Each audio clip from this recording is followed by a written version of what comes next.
45 बार ही मौत लफ्ज का जिक्र कुरान ने किया है। क्या अब भी यही कहोगे कि कुरान अल्लाह का कलाम नहीं है? हदीसों के मुताबिक ज़कात देने से मालो दौलत में बरकत होती है, यानी ज़कात और बरकत लफ्ज का एक दूसरे से कनेक्शन है। अब देखिए, कुरान में ज़कात लफ्ज 32 बार आया है, तो वहीं बरकत लफ्ज भी 32 बार ही आया है।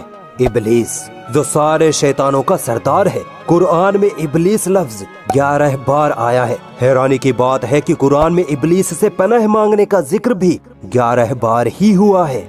दोस्तों, हम पर जब कोई मुसीबत आती है और जब अल्लाह ताला उस मुसीबत को हम पर से टाल देता है, तो हम अल्लाह का शुक्र अदा करते हैं, है ना।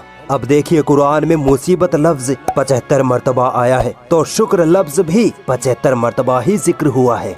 क्या कोई इंसान इतनी बड़ी किताब में इतने अमेजिंग न्यूमेरिकल कैलकुलेशन कर सकता है, वो भी 1400 साल पहले? अगर अब भी कोई डाउट है तो आओ और आगे ले चलता हूँ। एक साल में कितने महीने होते हैं? 12। और 12 महीनों में दिन कितने होते हैं? 365। ठीक है, अब आइए कुरान मजीद की तरफ। कुरान में महीने लफ्ज का जिक्र एग्जैक्ट 12 बार आया है और दिन लफ्ज का जिक्र एग्जैक्ट 365 बार आया है। जितने महीने उतनी बार जिक्र, जितने दिन उतनी बार जिक्र। अल्लाह की इस गणितीय कुदरत में एक साइंटिफिक फैक्ट भी छुपा है। साइंस कहती है कि ये 12 महीने और महीनों में 365 दिन का होना दरअसल धरती का सूरज के गिर्द चक्कर लगाने से होता है। यानी धरती सूरज का एक चक्कर लगाने में 12 महीने या 365 दिन लेती है। अब गौर करिए कि अल्लाह ने कुरान में महीने लफ्ज का जिक्र 12 बार और दिन लफ्ज का जिक्र एग्जैक्ट 365 बार करके ये बताया है कि पृथ्वी सूरज के चक्कर लगाती है। सुभान अल्लाह। सोचो, अल्लाह ने ये बात 1400 साल पहले ही कुरान में लिख दी थी, जब साइंस का कुछ अता पता भी नहीं था।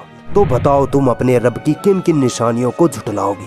मुझे पता है इनकार करने वाले लोग अब भी यही कहेंगे कि कुरान अल्लाह का कलाम नहीं है। तो चलो, एक और अमेजिंग न्यूमेरिकल मिरेकल आपके सामने रखता हूँ, इसको जरा झुठला के दिखाओ।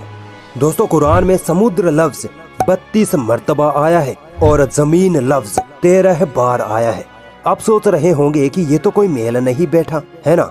लेकिन अगर आप इन दोनों नंबरों को जोड़ दें, यानी 32 + 13, तो बनते हैं 45। अब भी कोई मेल नहीं बैठ रहा। सुनिए, साइंस कहती है कि हमारी पृथ्वी का 71.1% हिस्सा पानी यानी समुद्र है, जबकि 28.8% हिस्सा जमीन से घिरा है। अब आओ कुरान में दिए गए समुद्र और जमीन लफ्ज की परसेंटेज कैलकुलेशन करते हैं। दोनों नंबरों को जोड़ने पर बनते हैं 45। ठीक है, समुद्र का प्रतिशत निकालते हैं। 32/45 × 100 निकलता है 71.1%, और जमीन का प्रतिशत निकालते हैं तो 13/45 × 100 आता है 28.8%। ये दोनों एग्जैक्ट वही प्रतिशत है जो आज हमें साइंस समुद्र और जमीन के बारे में बताती है। अल्लाहु अकबर। तो क्या अब भी कोई है जो अल्लाह की इस गणितीय कुदरत को झुठला दे?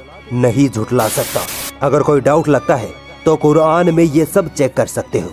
पूरी दुनिया इस कुरान में गलतियां ढूंढने में लगी पड़ी है, मगर आज तक एक जर्रा बराबर भी गलती इस कुरान में नहीं ढूंढ पाई, क्योंकि ये किताब उस वहदहू ला शरीक की तरफ से है जिसने इस दुनिया को थाम रखा है, जिसने इंसानों, जिन्नों, जानवरों, पहाड़ों, समुद्रों, हवाओं सबको पैदा किया। वही हर शह को कंट्रोल करने वाला है, वही जिसकी तरफ हमें लौट कर जाना है, वही अल्लाह है।